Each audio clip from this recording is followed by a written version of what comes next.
What is good, guys? M.V.K here, back again. How's everybody doing here, guys? 30-day challenge is complete. Today's the 30th day. We end it. We officially end the 30-day superhero challenge. Once again, before I start, I want to give a shout out to everybody who participated, everybody who left comments and their own opinions, everything like that.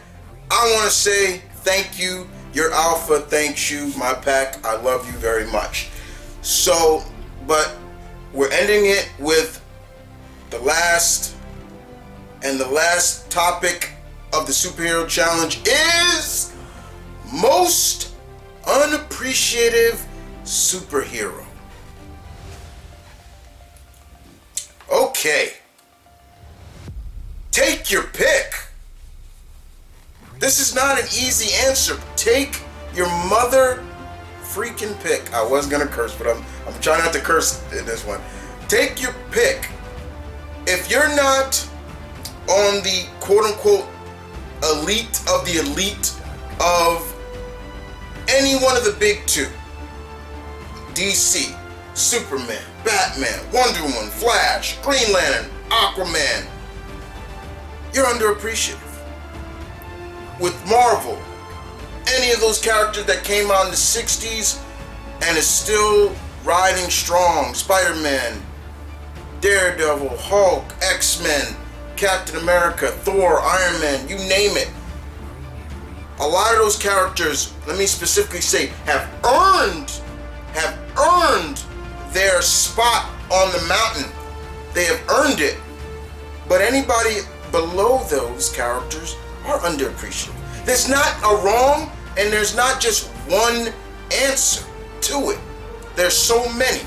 If you're not in that swimming pool of the elite of the elites, and we're talking about the big two right now, you're underappreciated.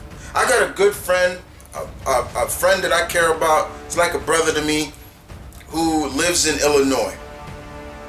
He's a huge fan of Deadman. Loves Deadman. Loves the character. Boston Brand, I'm a cool, I like the concept of the character. Really cool. But do you see DC pushing him like they would push a Flash or a Green Lantern? No, they're not. They're not. Oh, yeah, they'll have him part of like the team, like Justice League Dark, but outside of that, there's nothing more what he's doing. You look at characters like, let's go Marvel. You look at a character like, okay, we talked about it before on the challenge. Look at Blue Marvel. As powerful as this character is and everything that this character can do, as intelligent as this character is, you see Marvel pushing him? You see Marvel pushing him? No, they're not. Because as much as you gotta agree with what Jerry Conway said, and a lot of it is due to that the higher ups, the powers that be in the industry, do look at it more as a business. It's a business ploy. Which character is making more of the bread? Which character is making more, instead of pushing a character to be more? My opinion also, I agree with that. You look at a character, just today's comic book day. New comics come out today. Marvel is putting out a new miniseries about one of my favorite characters, a character I love, Shang-Chi. Why are they pushing out Shang-Chi right now? Why? Why? Simple. They want people to... It's a marketing tool. It's business. Because, yes, what's happening with Shang-Chi later in the years to come? He's getting a movie. And let's never mistake the fact that a lot of these characters who have gotten a push as of late is because of the movie. You see Marvel pushing Guardians of the Galaxy like they used to? Nope, you don't. For once, I want to see a writer come along to their publisher and say, you know what? Give me that character, that character, that character. No, I'm not gonna, no, I don't want that character. I want this character. Because I got ideas for this character. I want to push this character. Just give me what I want. I can make something happen with it. That would be me. Sure, God knows I would love to write Spider-Man, but I'm also about pushing those characters that now are getting pushed or unappreciative. There's so many of them. You take your pick, guys. There's so freaking many of them that it's hard to just pick one. But having said that, yeah, it is hard. Look, do you guys understand why I praise my good friend Gail Simone so much? Because she does exactly what I said. Exactly what I'm saying. She'll take those very lesser known characters that were quote unquote B, C-list characters and make stars out of them. Look at what she did with Secret Six. Look at what she did with Thomas Blake, Catman. She made that man a G. She put the stamp of approval on that character and put him on a level now where people are looking at him like, hey, he's, whoa. As good as Bane was, she evolved that character to more than just being the big luchador who broke the bat. She did more with that character. Look at what she did with Batgirl. And that's why I continue to say there ain't nobody that did Batgirl better. Her run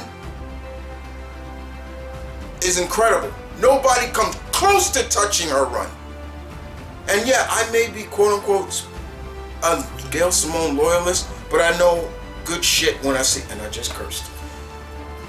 Try not to curse, but I know good shit when I read it. And her run is definitely the quintessential Batman, Batwoman, Batgirl run that you should read. She takes those lesser known characters, makes magic. And nobody can argue me with that one. So yes, most underappreciative, you take your pick. Take your pick. There's so many. I'm looking forward to hearing the comments, but since people maybe want to hear, come on, my alpha, come on, Chris, give us one. Okay, you want one? I'll give you one. This guy, Michael Holt, Mr. Terrific, is so underappreciative. And shame on you, DC, because I blame a lot of it on you. Why? Why would you give this guy the Monarch, third smartest man in the DC universe, and you don't push that more? Do you understand what that means? Third smartest man. There's only 2 people ahead of him. And you don't push that? You don't. You talk about underappreciative. This is one of them. Here's a character that has 13 PhDs. You name somebody in real life that has that. I'll wait. I'm done waiting. Yeah. You tell me. His tech is just as good or as advanced, is more advanced than John Henry Irons, is just as advanced than Star Labs, and he doesn't get pushed more? Underappreciative. You want somebody? There you go. Michael Holt. DC should be really like, okay, let's push this guy. And for a legacy character that he is not getting pushed. He oversees his predecessor, Terry Sloan. There's so many guys, but I gave you one. There's so many, and I'm sorry, it feels like I'm getting heated, but it is, because the problem with this topic, the problem with it is that it's countless. If you're not on the elite of the elite, the elite of the elite of, I don't care what company you're with, those characters, the quote unquote Mount Rushmore of characters, whether it's DC, Marvel, Image, Dynamite, Valiant, you're gonna be underappreciated. And what does it come down? It comes down to the writer to explain to us, the consumer, the reason why, and even to their employers, like, This is why you should be pushing this character. This is why you should be doing more. I had this conversation before with a friend. We were talking about another character, one of my favorites, Black Lightning, and why he's so powerful and why he should be almost in that same talks when they talk about powerhouses on the DC, on the Justice League, or even in that just that talk of like those characters like a Batman and Superman and Wonder Woman, things like that. And recently, in the last issue of Batman and the Outsiders, Bruce basically pulls him aside and even gives Jefferson his props and even says to him, like, you should be in that same talk when it comes to with characters like Diana and Clark. And why is he not? There's reasons. But he hasn't been pushed until soon as his TV show came out. That's when buzz just started getting pushed out about him. They brought Tony Isabella back to write a miniseries. It was a good miniseries, but he's not getting an ongoing series. What's up with that? He was a skin in Injustice 2, and people say, yeah, but it was still Raiden, but it should have been him, but still, it was that they put him in it. The point is, Jerry Conway's right about it. It's still looked at as a business, and they're gonna push the characters they want, especially if something is going around with them, then they'll start pushing it. But shouts out to guys like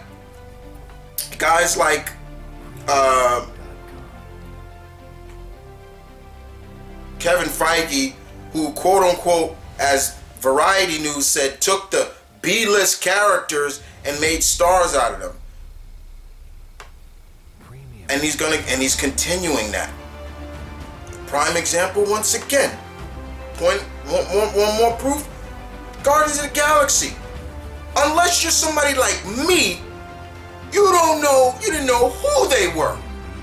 But then when that movie first came out, and when that first trailer dropped, and when people saw that, what was the first thing they said? They said straight up, this is gonna be finally that chink in the armor of the Marvel Universe, the Marvel Cinematic Universe. Here's gonna be that first flop. How was that crow that y'all ate? All those people that said that, how's that crow taste? Because people fell in love with those characters, especially that tree and that raccoon. Ant-Man was another one. Now, I knew Ant-Man. Big fan of Ant-Man. But was people really talking about him before? No.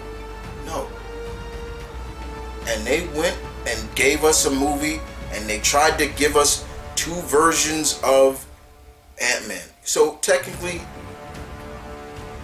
Scott is a legacy character. The way Marvel Studios approached it was, yeah, Hank Pym exists. He was the Ant-Man back in the 60s or so. Okay. Now we got the modern.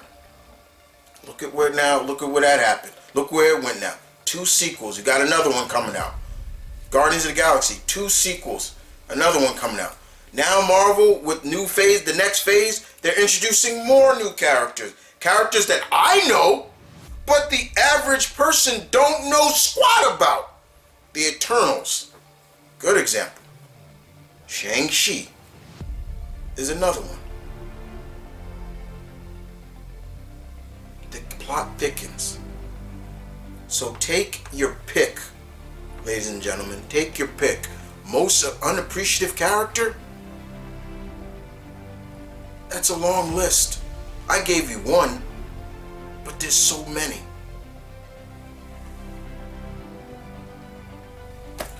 Well, guys, I hope you guys enjoyed this. I had a blast doing the 30-day superhero challenge. I think I did say I'm going to do another one, but that's going to be on my gaming channel because there's a 30-day gaming challenge. So I will be doing that there. And probably sometime in December or so. I'm not going to do it back to back.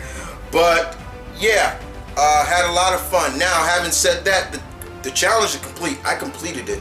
The challenge is over, but I'm gonna give you 6 extra categories, but I'm gonna do it on my own time. It's not gonna be right after the other, maybe, but I'm gonna take a little time because I'm still working on them. But I decided, yeah, I'm gonna do more. Instead of doing the list that came from the internet, I'm gonna do my own choices. But with that being said, guys, this is Mount Vernon Kid, your Alpha, bidding you peace and love. Stay tuned, keep it real, stay safe. I love you guys. Thank you for watching.